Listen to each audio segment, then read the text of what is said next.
मंगलमय मंगल करन वीतराग विज्ञान।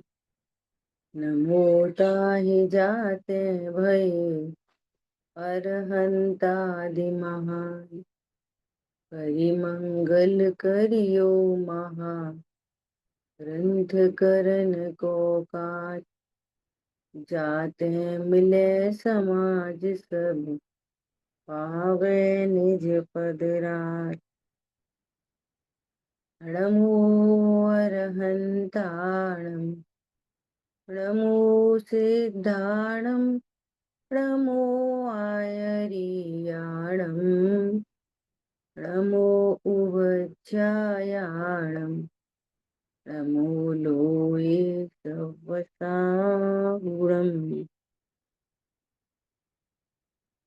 मोक्ष मार्ग प्रकाशक जी ग्रंथ 8वें अधिकार पर हम लोग स्वाध्याय कर रहे हैं। अब तक अपनी चर्चा हुई कि अनुयोगों में दिखाई देने वाला परस्पर विरोध का निराकरण। इसी चैप्टर को आगे बढ़ाते हुए अब अनेक अनेक शब्दों के क्या क्या अर्थ होते हैं, कहाँ पर क्या अर्थ समझना, अब ऐसे एकदम जनरल बात आ रही है। आज स्वाध्याय करते हैं, बाकी फिर मेरा ऐसा मन है कि ये स्वाध्याय आप खुद करो, कुछ समझ में नहीं आया तो पूछे ना। अपन कल से 9वां अधिकार शुरू करें, ऐसा मन है। ठीक है, देखो आगे क्या कह रहे हैं। कल बात हो गई थी प्रत्यक्ष प्रमाण आदि की, बात हो गई है ना। अज्ञान का कहाँ कहाँ क्या मतलब है, और उदय और उदयावली, ये सब चर्चा हो गई। अब देखो, तथा एक ही शब्द के पूर्व शब्द जोड़ने से अनेक प्रकार अर्थ होते हैं, वह उसी शब्द के अनेक अर्थ होते हैं, वहां जैसा संभव हो वैसा जानना। अभी शब्दों के अर्थ कहाँ पर क्या लगाने, वो चर्चा चल रही। जैसे जीते, उसका नाम जिन है ना, परंतु धर्म पद्धति में कर्म शत्रु को जीते, उसका नाम जिन जान। जीते मतलब क्या जीते, कि कर्म जीते, किससे जीते हैं, शत्रु से जीते हैं। तो कौन से शत्रु से जीते, कि कर्म शत्रु से जीते, है ना। यहाँ कर्म शत्रु शब्द को पहले जोड़ने से जो अर्थ होता है वह ग्रहण किया, अन्य नहीं। तथा जैसे प्रमाण धारण करे, सॉरी, जैसे प्राण धारण करे उसका नाम जीव है। जहाँ जीवन मरण का व्यवहार अपेक्षा कथन हो, वहां तो इंद्रिय आदि प्राण धारण करे वह जीव है ना। तो ये प्राण धारण करे मतलब जीव कौन से प्राण धारण करता है, इंद्रिय को ग्रहण करता है जीव नहीं, लेकिन वहां से स्वरूप बताना है। तो बहुत सारी चीजें याद आ जाती है ना, कि 10 प्राण की चर्चा है, कि जीव जिन प्राणों को धारण करे उसका नाम जीव है ना। तो वहां जीवन मरण का व्यवहार अपेक्षा कथन हो, वहां तो इंद्रिय आदि प्राण धारण करे वो जीव है ना। और द्रव्यादि का निश्चय अपेक्षा निरूपण हो तो वहां चैतन्य प्राण को धारण करे वो जीव है। अब वो व्यवहार न का कथन है ना। तो ऐसी बात आई कि संसारी जीव 10 प्राणों से जीता है। तो सही बात है ये, संसारी जीव 10 प्राणों से जीता है। व्यवहार न का कथन है, तो व्यवहार को व्यवहार अपेक्षा ही समझना चाहिए। तो वहां पर ये चर्चा भी आई थी एक दिन, क्या, जो 10 प्राणों से जीता है उसे जीव कहते हैं। तो ये व्यवहार न का निरूपण है। अब इसको आप सत्यार्थ मान लो कि संसारी जीव 10 प्राणों से जीता है, तो बात निकल के आई कि विग्रह गति में तो 10 प्राण है ही नहीं, ना इंद्रियां हैं, आयु तो लेके चला है, न श्वासोच्छ्वास है। अपन कहते हैं श्वास से जीते, तो विग्रह गति में कौन सी श्वास चल रही है? शरीर ही नहीं है। ख्याल में आ रही है बात? तो इस बात का खंडन हो गया ना कि संसार अवस्था में जीव 10 प्राणों से जीता। व्यवहारने का कथन है, संसार में भी सब जगह नहीं जीता, विग्रह गति में तो 10 प्राण है ही नहीं। ख्याल में आ रही है बात? ऐसा। तो जीव किससे जीता है? कि अपने चैतन्य भाव प्राणों से जीता है। अब ये भी समझने की बात है जो चर्चा आती है, 10 प्राण का 10 प्राण का निषेध किया। देखो, जीव अपने चैतन्य प्राणों, ये 10 प्राणों से जीता है, इस बात की स्थापना की तो किसका निषेध हुआ? दवाई से नहीं जीता, डॉक्टर से नहीं जीता, एलोपैथी जादू टोना से नहीं जीता, सिंपैथी से नहीं जीता, किसी की दुआओं से नहीं जीता। समझ में आ रही है बात? किसी के क्या बोलते हैं, जादू टोना से नहीं मरता, वरदान से नहीं जीता, इस सब का निषेध हो गया। जब तक जहां दुनिया में जिसको जीवन कहते हैं, वो जीवन भी इन सब से नहीं है। किससे है? 10 प्राणों से। 10 प्राण कौन कौन से होते हैं? 5 इंद्रिय, 3 बल, आयु और स्वात्मोत्पाद। 3 बल कौन कौन से? मन बल, वचन बल, काय बल, ये 3 बल। और आयु, जब जितनी आयु है उतनी उतना जीता है ना। आयु और स्वास्थ्य, इन सब का भी क्या मतलब है कि लौकिक में जब तक श्वास चलेगी, कहते हैं श्वास चल रही थी इसलिए जी रहे थे। तो ये लौकिक में जो जीवन मरण है, जो शरीर का संयोग बना है, उसका इनसे रिलेशन बनता है, निमित्त नैमित्तिक संबंध। जब तक सांस चल रही तब तक, जब तक आयु कर्म है तब तक, जब तक 3 बल हैं, कहते ना इंटरनल शक्ति क्षीण हो गई, शक्ति है तब तक। और 5 इंद्रिय, जैसे कदली घात कहते हैं, 5 इंद्रियों में किसी इंद्री का कदली घात हो तो कहते हैं मर जाते हैं, है ना। वो एंगल है यहाँ पर, जीवन मरण। समझ आई बात? तो वो शरीर संबंधी जीवन मरण। आज तो इनकी स्थापना करेंगे तो बाकी सबका निषेध करेंगे। देखो, ये भेद विज्ञान है ना, बहुत बड़ी कला है। अब कैसी बात है, ये मोह का नशा कैसा होता है कि ज्ञान उठ नहीं पाता, हाथ पकड़ के उठाएं तो भी उठ नहीं पाता। कैसे नहीं उठ पाता? कि इधर 10 प्राण की चर्चा आई तो कहेंगे कि व्यवहार से भी जीव 10 प्राणों से जीता है। तो ये वाली बात यदि समझ में आई तो क्लिक होनी चाहिए। अच्छा अच्छा, इसका मतलब खाने पीने से नहीं जीता, बैलेंस डाइट से नहीं जीता, योगा प्राणायाम से नहीं जीता। भाई लोग क्या कह रहे हैं कि तुम श्वास लो, अनुलोम विलोम करो, तुम्हारी आयु बढ़ जाएगी, और जी सकोगे। तो एक व्यक्ति बोला कि हमने तो ये सुना है कि ये इस जीवन में जितनी जिसकी जितनी सांस है उतनी फिक्स है, कितनी श्वास लेगा, तो मैं जल्दी जल्दी क्यों लूं? नहीं समझ में। वो कह रहे हैं जल्दी जल्दी श्वास लो तो तुम्हारी आयु बढ़ेगी। तो हम ये भी मानते रहते हो, वो भी मानते रहते, ये कहना। अभी 10 प्राण की परिभाषा पूछो, उनका स्वरूप पूछो तो वो भी बता देंगे। और मान्यता यही बनाए रखती, बैलेंस डाइट होनी चाहिए, योगा होना चाहिए, प्राणायाम होना चाहिए। बात ये नहीं है कि वो करें कि नहीं करें, होता है निमित्त नैमित्तिक संबंध में। लेकिन वो जीवन का कारण नहीं है, ये कह रहे हैं। जीवन मरण का वो कारण नहीं है। व्यवहार से भी कारण कहेंगे तो ये 10 प्राण हैं, दूसरा कुछ नहीं। ख्याल में आई बात? ऐसा।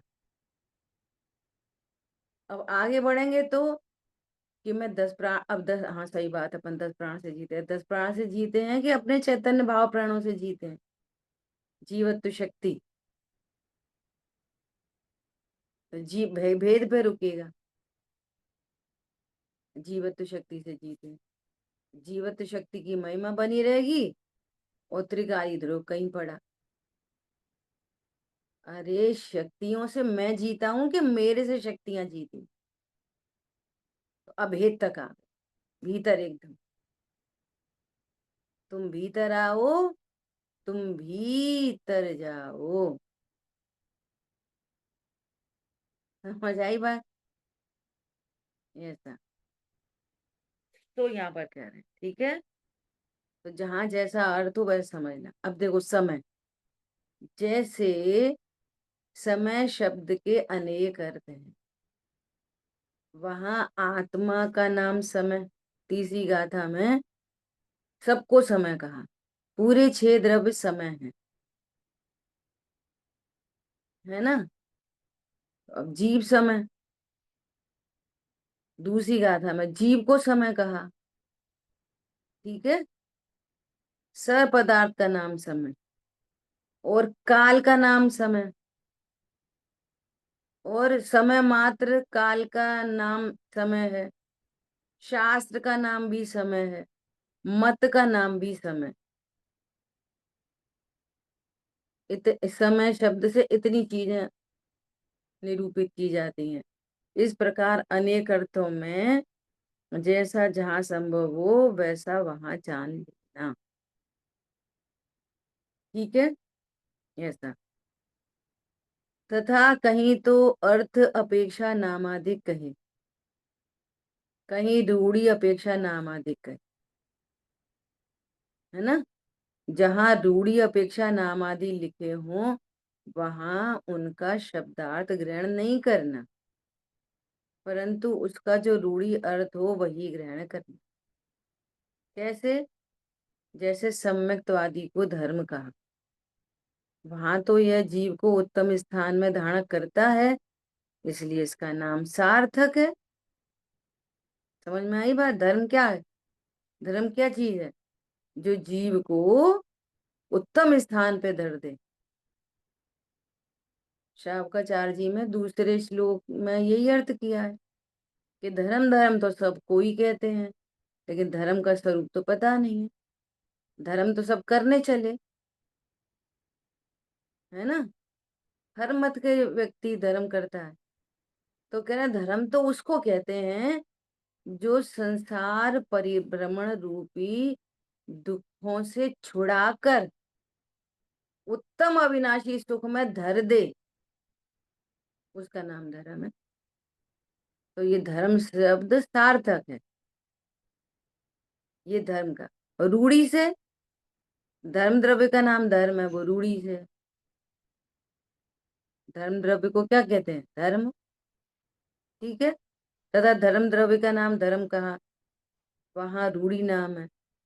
इसका अक्षरार्थ अर्थ ग्रहण नहीं करना, परंतु इस नाम की धारण एक वस्तु है, ऐसा अर्थ ग्रहण करना। धर्म द्रव्य का अर्थ कैसा ग्रहण करना? कि इस नाम की एक वस्तु है। जिसमें धर्म अधर्म, अधर्म अधर्म द्रव्य में हिंसा झूठ चोरी कुशील परिग्रह नहीं है, और धर्म द्रव्य में रत्नत्रय नहीं है। उनके रूढ़ी नाम है। जैसे इन्हें धर्म लगाया, ऐसे अधर्म समझो। कि जो धर्म सापेक्ष, जिसको अधर्म कहते हैं, क्रोध मान माया लोभ हिंसा झूठ चोरी कुशील परिग्रह, वहां अधर्म का अर्थ ये लेना। और अधर्म द्रव्य रूढ़ी से नाम प्रसिद्ध है ना, जो स्थिति में निमित्त हो, ऐसे इस नाम की एक वस्तु है, ऐसा समझना। ठीक है। तथा कहीं शब्द का जो अर्थ होता है होता हो वह तो ग्रहण नहीं करना, परंतु वहां जो प्रयोजन भूत हो वह ग्रहण करना। अब समझो कितनी जिम्मेदारी है, शास्त्र पढ़ने में भी कितनी जिम्मेदारी है ना।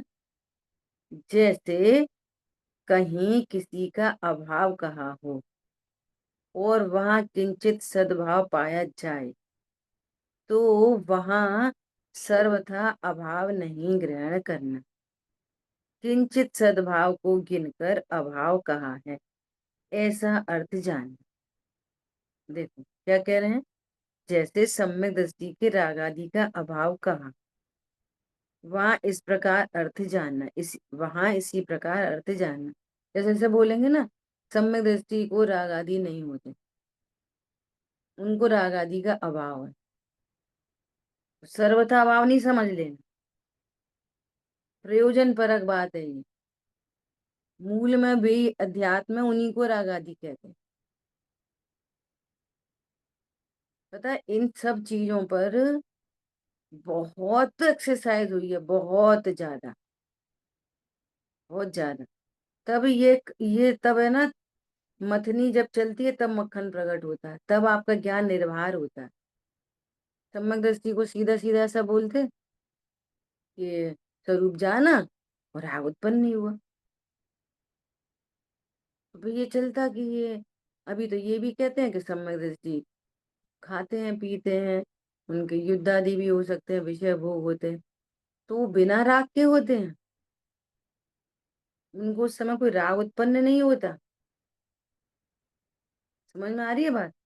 सीधे क्या बोलेंगे, सम्यक दृष्टि को राग नहीं। अब इसका अर्थ कैसे निकालोगे, स्वरूप समझा। देखो ये बहुत गंभीर पॉइंट है, अपन भी चर्चा में ऐसे बोलेंगे। देखो जब स्वरूप समझा कि मेरे लिए इष्ट अनिष्ट कोई नहीं है, तो फिर क्रोध उत्पन्न नहीं होता, तो कोई सा क्रोध नहीं होता।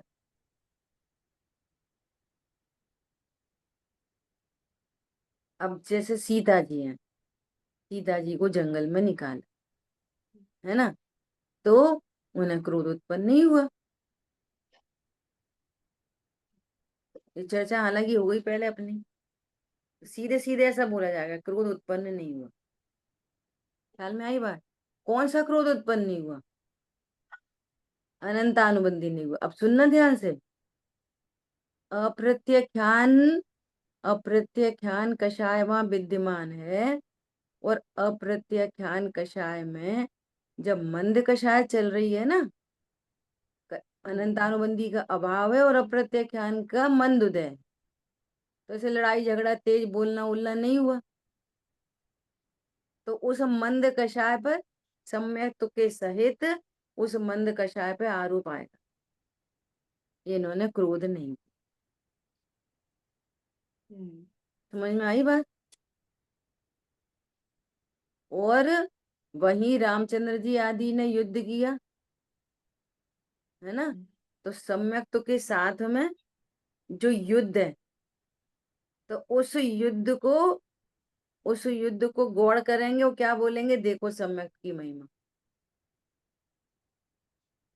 समझ में आ रही है बात, कहाँ पे कहाँ पर क्या। क्योंकि क्योंकि जिनवाणी में, पूरी जिनवाणी का उद्देश्य ये है कि तुम भगवान आत्मा हो, ये जानो, ऐसे जानो, वैसे जानो, वैसे जानो, युद्ध किया तो जानो, शांत रही तो जानो, जैसे जानना है वैसे जानो। आपको क्या करना है, आत्मानुभूति, मैं आत्मा हूँ ऐसा निरंतर। कभी इधर से बात करेंगे, कभी इधर से। अब टोडरमल जी ने स्टार्टिंग में बहुत बात की कि घाती कर्म किसे कहते हैं। घाती कर्म किसे कहते हैं, कि जो आत्मा का घात करते हैं।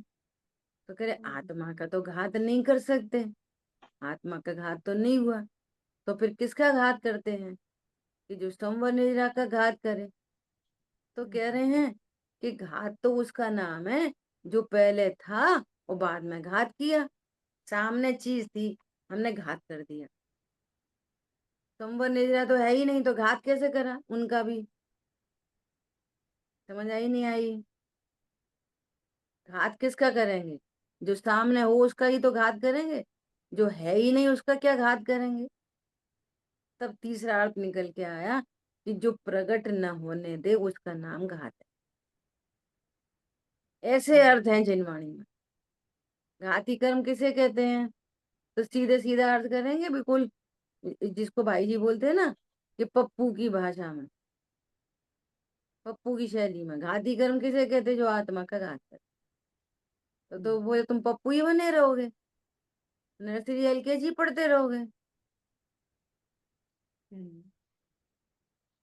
जो नहीं नहीं नहीं, जो संवर निद्रा का घात है, तो संवर निद्रा तो है ही नहीं, घात कैसे करे? ज्ञानावणी कर्म इतनी ताकत नहीं है कि वो संवर निद्रा का घात भी कर दे। प्रकट हो जाए और ज्ञानावणी कर्म का उदय, तो संवर निद्रा आपका घात नहीं कर सकेंगे। तो जो प्रकट न होने दे उसका नाम अभाव है ना। जैसे अंधेरे का अभाव किया, तो अंधेरा तो प्रकट है ना, तो अंधेरे का अभाव कैसे करते हैं? अंधेरे का अभाव कैसे करते हैं? अब वहां अभाव का अर्थ क्या है? प्रतिपक्षी भाव प्रकट हुआ, उसका ओपोजिट। अंधेरे का अपोजिट कौन है? प्रकाश। तो प्रकाश का सद्भाव होना, अंधेरे का अभाव। ख्याल में आई बात?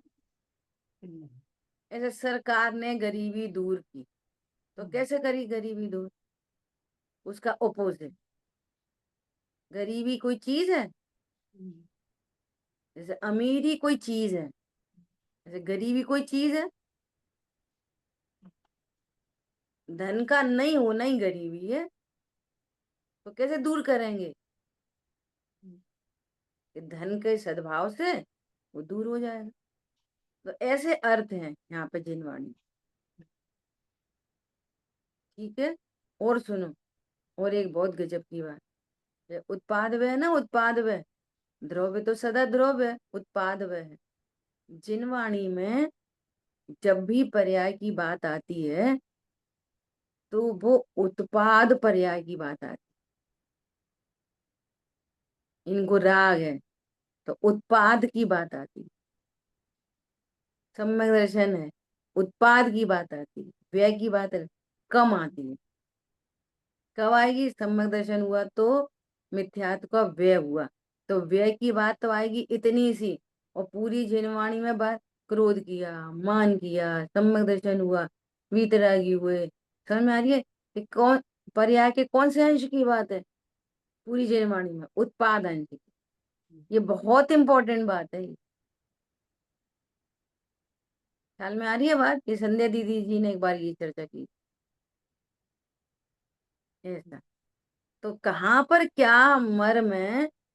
मतलब ये कहना है कि जिन वाणी का स्वाध्याय भी हम करने चलेंगे, तो बहुत गंभीरता चाहिए, स्वाध्याय में गंभीरता चाहिए, तब हम तत्व ज्ञान तक पहुंच पाएंगे। ये, और हमें कोई मतलब ही नहीं, अभाव कह दो, व्यय कह दो, हमें तो स्वाध्याय करना रहता है बस, उसका कोई अर्थ नहीं। ख्याल में आई बात? मैं चैतन्य प्राण से भी जीता हूँ, 10 प्राण से भी जीता हूँ, ऑक्सीजन से भी जीता हूँ, और ये भी करना चाहिए, और वो भी करना चाहिए, और वो भी करना। समझ आई बात? थर्मस फ्लास्क है, उसमें ठंडा ठंडा रहता है, गरम गरम रहता है। एक ही थर्मस फ्लास्क में एक कोका कोला भी ले लो, 2 कॉफी भी ले लो, उसमें भर दो सब। ख्याल में आ रही है? ऐसे नहीं चलता काम। ऐसा, सम्यक दृष्टि के रागादि का अभाव कहा, वहां इसी प्रकार जानना। तथा नो कषाय का अर्थ तो यह है कि कषाय का निषेध। नो कषाय मतलब कषाय का निषेध। परंतु यह अर्थ ग्रहण नहीं कर। यहाँ तो क्रोधाधिक समान यह कषाय नहीं है। क्रोधादि के समान ये कषाय, ये किंचित कषाय, ईषत कषाय है ना, किंचित कषाय, इसलिए नो कषाय है, ऐसा अर्थ ग्रहण करना। यहाँ पे नो अर्थ मतलब निषेधात्मक नहीं, एनो एनो नो नहीं, क्या, किंचित।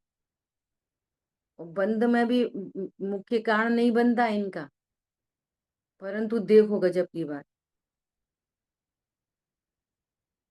अनंतानुबंधी क्रोध मान माया लोभ, है ना, ये हो, पहले इनमें भी बहुत अंतर है। क्या अंतर है? कि ये सारी कषाय समान है, स्वभाव को भूलकर क्रोध हो, मान हो, माया हो, लोभ हो, सब समान है ना।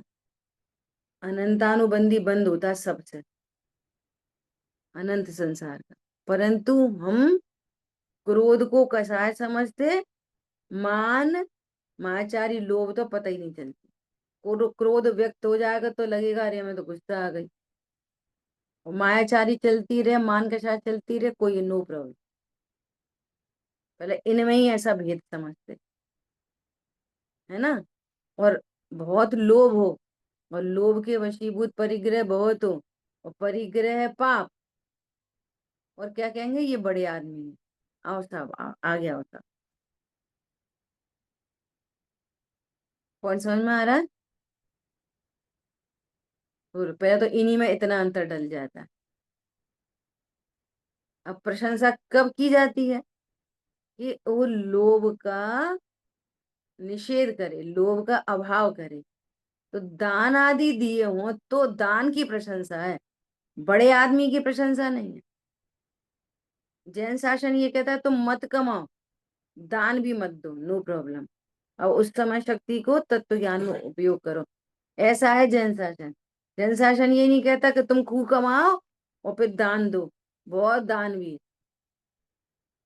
नहीं, आप मत कमाओ, हमें जरूरत नहीं है, आप तो तत्व ज्ञान में लोगो, सम्यक दर्शन प्रकट करो, भगवान बनो, ऐसा है जैन धर्म। ख्याल में आ रही है बात? अब सुनो, अब नौकशा की कहानी सुनो। नौकशा क्या है? हास्य। अब हास्य को कितने लोग कषाय मानते हैं? भैया खुशी खुशी खुशी रहो सब लोग, हास्य क्या है? कषाय। हास्य का अर्थ कैसा लिखा है? कि प्रमाद वश बेहोश होकर, वो कौन सा रोगी कहा जाता है, सन्निपात के रोगी की तरह हंसता है, न कुछ न कुछ। अब ज्ञान के खड़ा करो तो हास्य समझ में आएगा। एक, मैं गायक हूँ और ज्ञान में कोई गे बन रहे, इसमें हास्य की क्या बात है? जैसे क्रोध की कोई बात नहीं है, जैसे हास्य की कोई बात नहीं है, जैसे इष्ट अनिष्ट नहीं है कोई परद्रव्य, तो मेरे हास्य का भी कौन कारण है? हास्य अच्छी अच्छा माना जाता है। कषाय, अब समझ में आ रही है? कषायों के भीतर ही कितना वो है, कोई कम कोई ज्यादा, और कोई को कषाय मानने ही तैयार नहीं।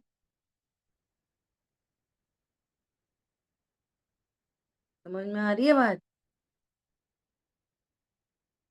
हम तो भैया सब लोग मिलके शाम को रोज लूडो खेलते हैं, खूब हंसते हैं, किसी को क्या समझ में आ रही? लोग मैं कहेंगे अरे कितने बढ़िया लोग हैं, कितने बढ़िया है।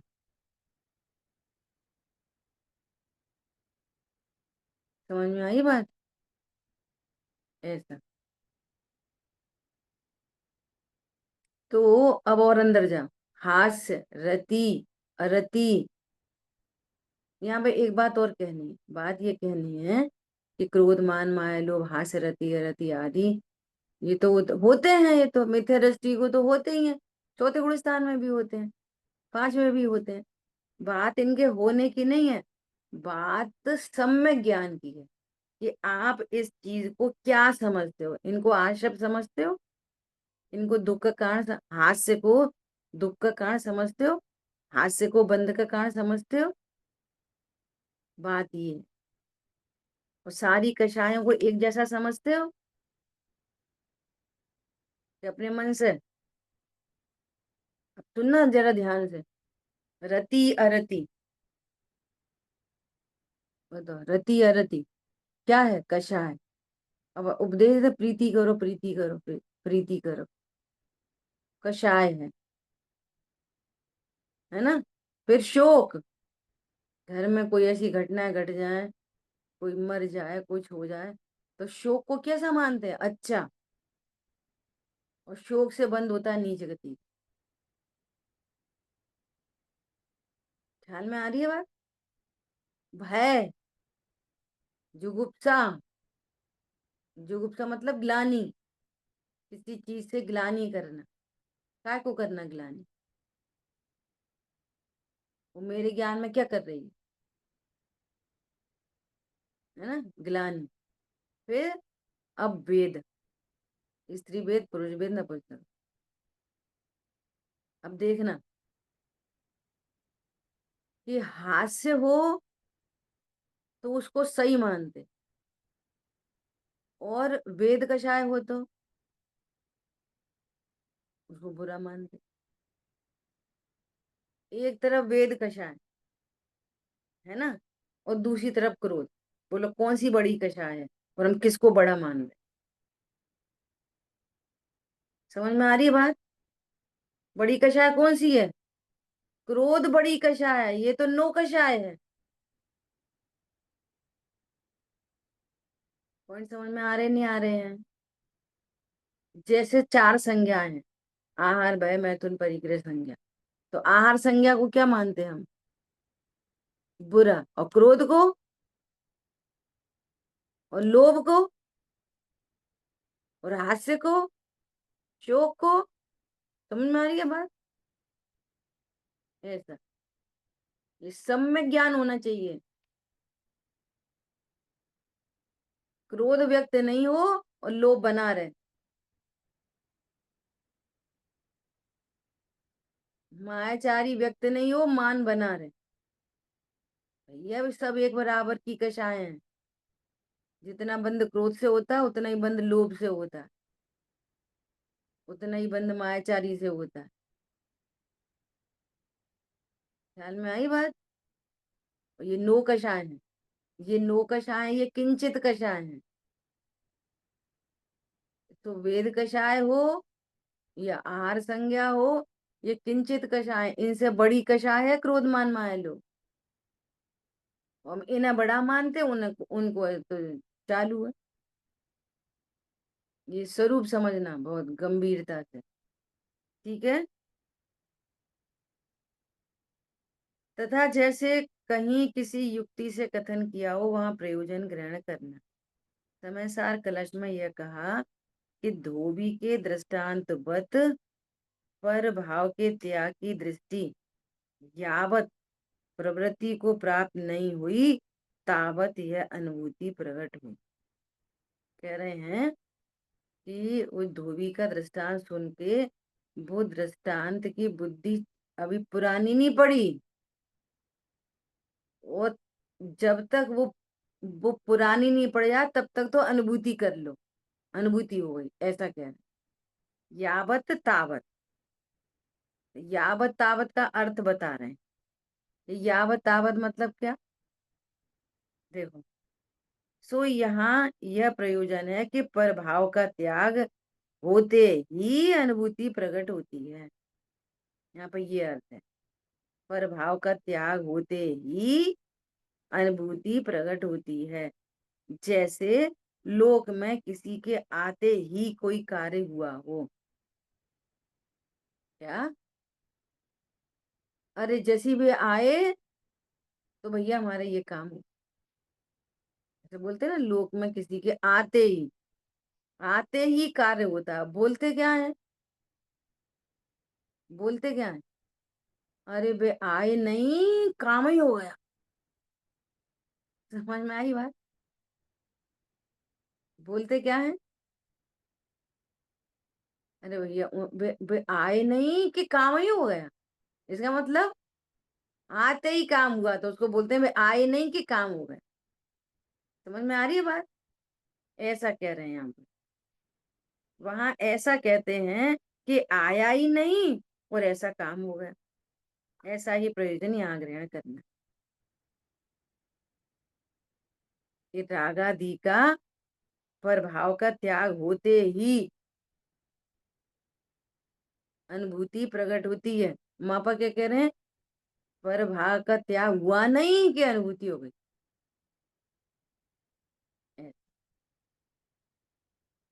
ये मतलब सब शब्दों का और व्याकरण संबंधी उनके अर्थ क्या है, कैसा ग्रहण करना, उस तरह की चर्चा करते हैं। तथा जैसे कहीं कुछ प्रमाण आदि कहे हों, वहां वही नहीं मान लेना, परंतु प्रयोजन हो वह जानना।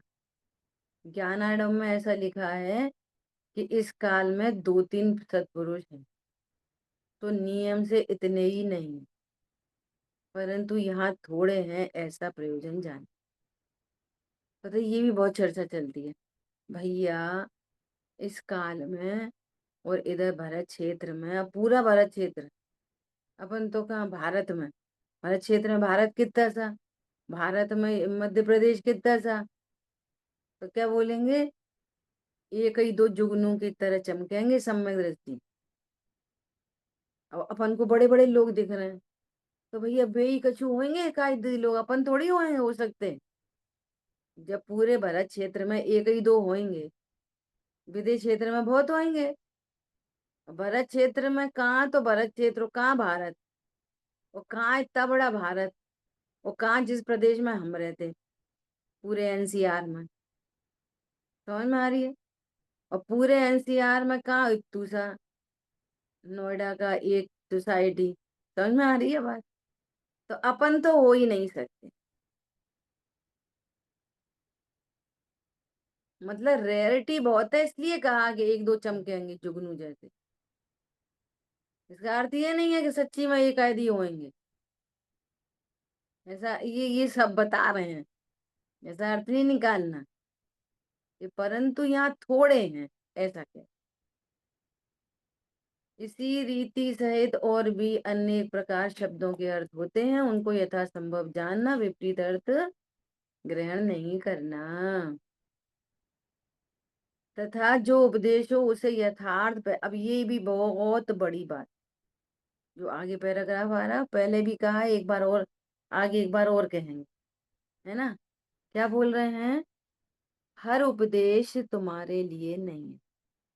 अपन तो उस प्रोसेस से गुजरे हैं ना, इसलिए अपने को उन बातों का ख्याल आता है। इसी हमारी तो इसी बात की चली रहती थी, वो विद्वान है वो तो ऐसा कह रहे थे और आप तो ऐसा कहते हो, और वे तो बहुत बड़े थे वो ऐसा बोल रहे थे। समझ में आ रही है बात? तो हमको ये शिक्षा दी गई कि मेडिकल स्टोर पे जितनी दवाइयां हैं वो सब तुम्हारे लिए नहीं है। क्या बोला? तुमको पेट दर्द हो रहा है तो तुम अपनी पेट दर्द की दवाई लो और जाओ। ये मत बोलो कि यहाँ पे सिर दर्द की क्यों मिलती है, यहाँ उल्टी की क्यों मिल रही है, इसकी उसकी क्यों मिल रही है। समझ में आई बात? वो कह रहे हैं यहाँ पे। तथा जो उपदेश हो उसे यथार्थ पहचान कर, जो अपने योग्य उपदेश हो उसे अंगीकार करना। अब देखो समस्या है मिथ्या दृष्टि की, मिथ्यात्व की कहानी कैसी अजब गजब है। जैसे अपने को दोष है राग का पक्ष, ये अपने में दोष है।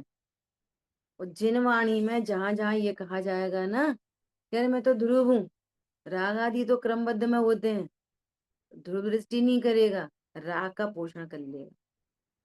तो अपन कौन करते? ये मिथ्या दृष्टि की कहानी। और जिसको अपने वो कह रहे हैं ना, महंत पना धारण करना है, जिसको महंत रहना है और निरुद्यमी रहना है। वहां पे लिखा है, अरे रागादि भाव क्या हमारे करने से होते हैं क्या, फेर फार कर सकते हैं उनका? देखो लिखा है, अपन तो करता क्या है। एक ऐसे भी हैं जो उल्टा अर्थ ग्रहण करते हैं। वो करना क्या चाहिए कि जो अपने योग्य हो, अपने में क्या गलती चल रही है, देखो जैसे वैद्यक शास्त्रों में अनेक औषधियां कही हैं, उस उनको जाने, परंतु ग्रहण उन्हीं का करे जिनसे अपना रोग दूर हो। तू तो पढ़ जिनवाणी पढ़ पढ़ के अपना रोग बढ़ाता है और रोगी ही रहता है। इतनी बड़ी औषधि, इतनी बड़ी औषधि अनादि काल के मोह को मिटा नहीं पाई। बता अब तुम्हें कौन सी औषधि मिलेगी? है कोई और औषधि? कह रहे हैं अमेरिका से डॉक्टर आया, स्पेशली हमारे लिए ही आया, और उसका ट्रीटमेंट चला और उसी से बीमार हो गए, है ना, और रोग बिगड़ गया। तो अब कौन सा डॉक्टर आया? तो तुम्हारा तो मरण निश्चित है, बस खत्म। तो वो डॉक्टर ही बोलेगा भैया तुम इन्हें घर में ले जाओ, राम राम करो। ख्याल में आ रही है बात? ईमानदारी से विचार करे, बहुत ईमानदार, बहुत ईमानदारी का मार्ग है ये। समझ आई बात? अपने में जो गलतियां होती है ना, वो वो स्वच्छ ज्ञान में ख्याल में आती है। आज मेरे से ये मिसिंग हुई है। तो पर्याय ऐसा थोड़ी है, उत्पाद व ध्रुव युक्तम सत है ना, मैं पना त्रिकाली ध्रुव में हर टाइम तो रहता नहीं है। पर्याय का ज्ञान होना चाहिए। यहाँ क्या मिसिंग है, अब मुझे यहाँ क्या सुधार चाहिए, और अभी भी मैं अपने को क्या स्वीकार कर रहा हूँ। जिस समय गलती की स्वीकृति हो रही है, उस समय भी मेरा मैंपना किधर है? इधर कोई तरह का झंझट चलता है, दूसरी तरफ में ये चलता चलता रहता है तत्व ज्ञान, और आगामी के लिए सावधानी बढ़ती जाती है। क्या बोला? एक बार आदरणीय भाई साहब पढ़ा रहे थे, भिंड की बात है, चार अभाव की चर्चा पढ़ा रहे, है ना, वर्तमान की पर्याय में पूर्व की पर्याय का अभाव,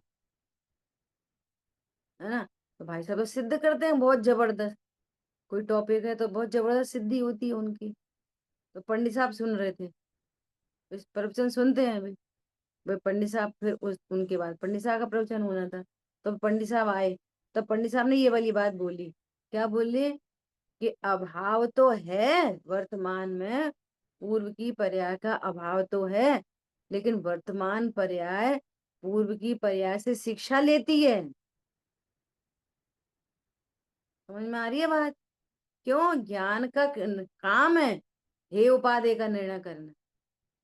अपन ने कल परसों शाम की क्लास में स्पष्ट पढ़ा।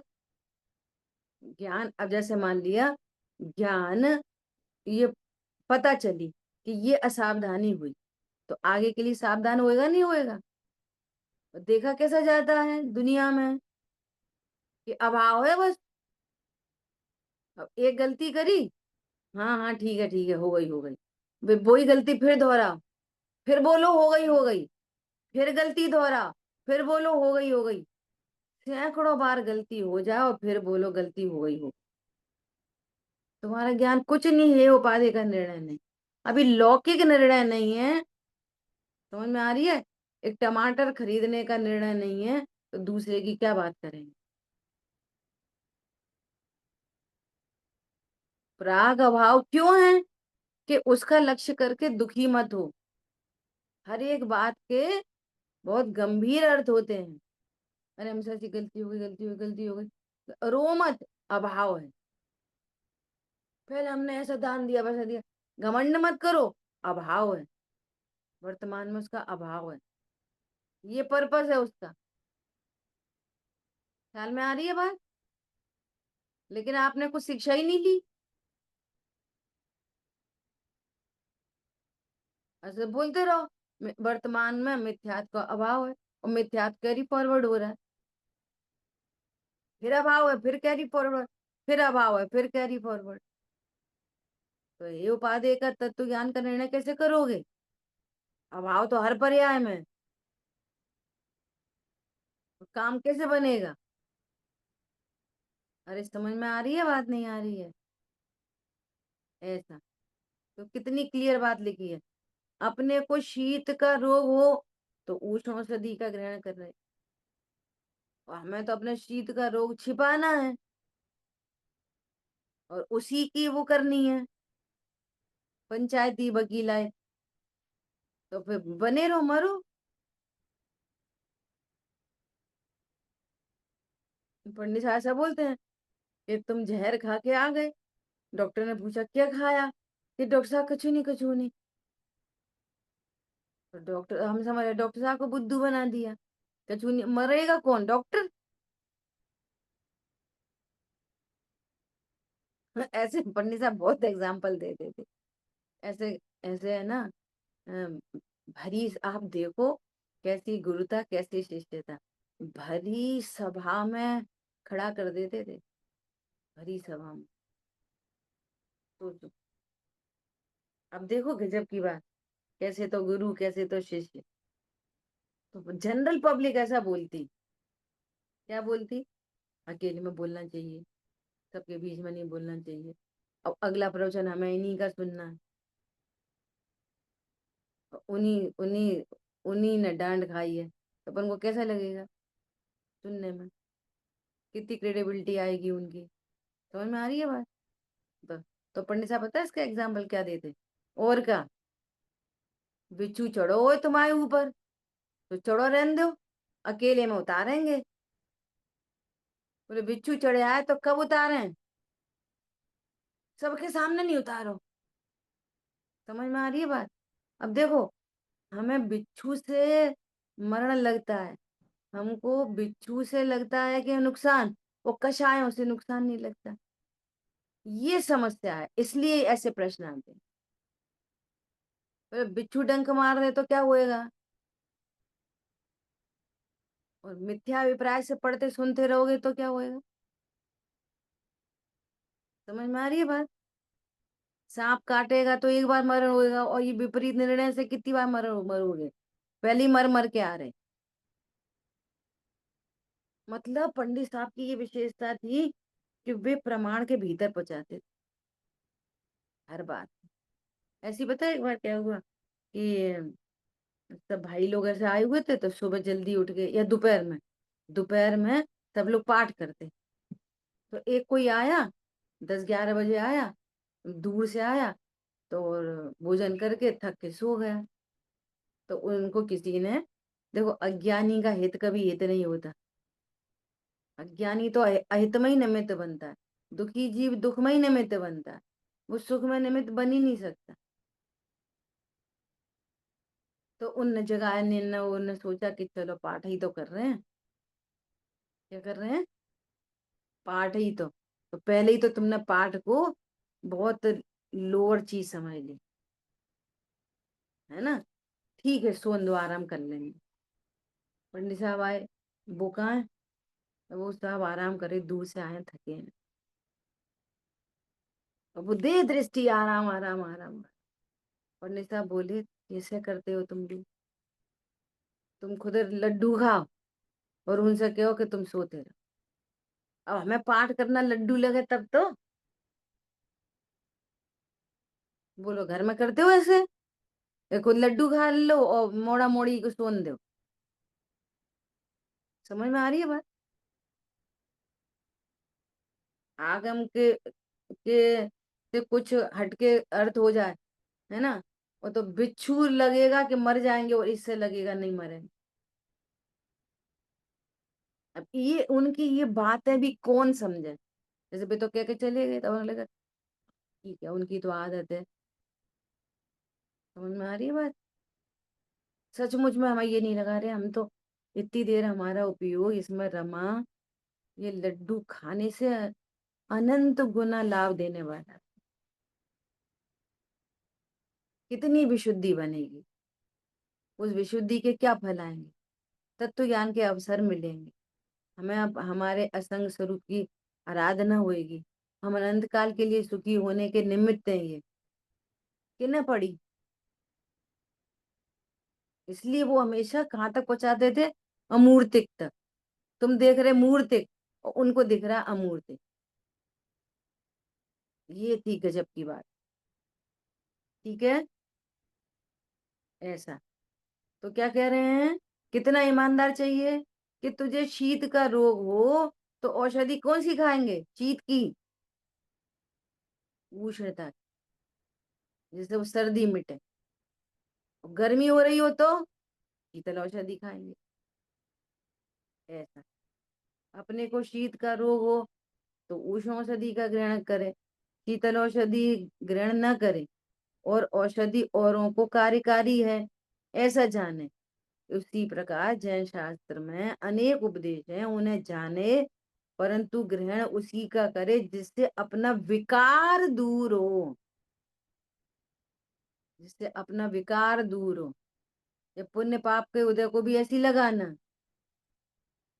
कोई अपने प्रति कोई ऐसा भाव हो तो ये नहीं विचार करना चाहिए कि इसके कितने पाप का उदय, ये कैसा खराब बोलता, नहीं मेरे पाप का उदय। ख्याल में आ रही है बात। और अपन से किसी का भला हो जाए तो ऐसा नहीं करना, जो सोचना चाहिए हम तो कितना अच्छा करते, उसका पुण्य का उदय। वो करते उल्टा, ये तो हमारे भाव थे, अच्छा उनका वो क्या पुण्य का उदय, वो तो हम ध्यान रखते हैं, वो तो हमने किया था। ख्याल में आ रही है बात। जिससे तुम्हारा मान बढ़े, जिससे तुम्हारी दीनता बढ़े, ऐसा विचार नहीं करना। जिससे तुम्हें अकर्तृत्व का बोध हो, वो आपका थॉट सही है। जिससे आपको साम्य भाव आए, वो थॉट सही है आप। ख्याल में आ रही है, मास्टर की है। जिन जिस विचार से कषाय भड़क रही हो, वो थॉट सही नहीं है, तो उन्हें करन दे, उनको वैसे बोलने दे, हाँ बोलने दो, अपने में करेक्शन करो, औरों में नहीं करना। समझ आई बात, ऐसा। और देखो मेरे को दो बातें और बतानी थी। क्या बतानी थी, कि ये पार्श चरित्र का स्वाध्याय कर रहे हैं ना, देखो दो कितनी बढ़िया बातें आई उसमें।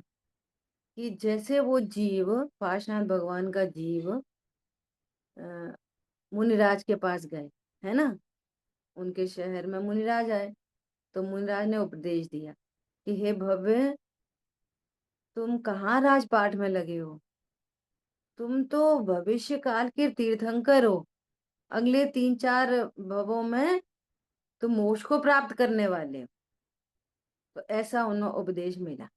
तो मुझे क्या एंगल बना वहां पे ऐसा पढ़ते हुए, कि फिर तो वो क्या करते, देखो सही तो बात है, हम अगले 3-4 भवों में मोक्ष जाने वाले हैं, तो मजे करो,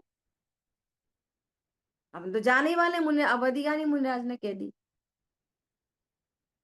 ख्याल में आ रही है बात।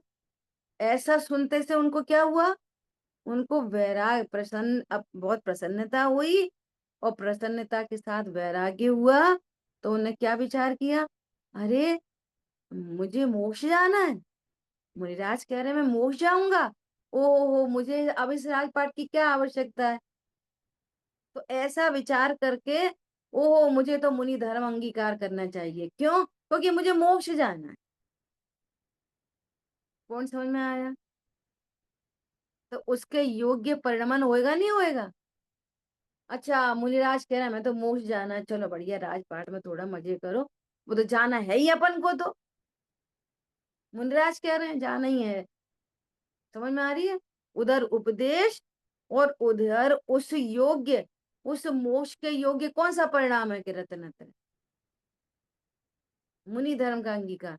ओहो मुझे इस राजपाट में नहीं रहना चाहिए, क्योंकि मुझे मोक्ष जाना है, इसलिए मुझे क्या करना है, मैं तो अब मुनि व्रत अंगीकार कर। ख्याल में आ रही है बात। जो आपका लक्ष्य है उस लक्ष्य को बार बार याद करके उस योग्य परिणमन। अभी तो अपन गृहस्थी में है, अभी तो अपन ऐसा कर सकते, देखो 4 तरह की कषाय मिट्टी है, वो होती है, अपनी अनंतानुबंधी चली गई, अब प्रत्येक ख्याल में लड़ो मरो खाओ पियो, ये कहाँ से बात आ रही है। ख्याल में आ रही है बात। होना तो सब योग्यता प्रमाण है, पर आपका इंटेंशन कैसा। बात सारी बनेगी इंटेंशन। ठीक है। इस तरह से अपनी इतनी चर्चा हुई, शेष चर्चा बना। एक मन कर रहा है कि पढ़ ही लें एक बार पूरा। अभी तो बहुत सारा है। चलो देखते हैं। ठीक है। जिन वाणी के ज्ञान से सूझे लोकालोक, तो वाणी मस्तक नम सदा दे तुम लोग। बोली दो शांग मई जिनवाणी माता की जय। जय जिनेन्द्र सभी को।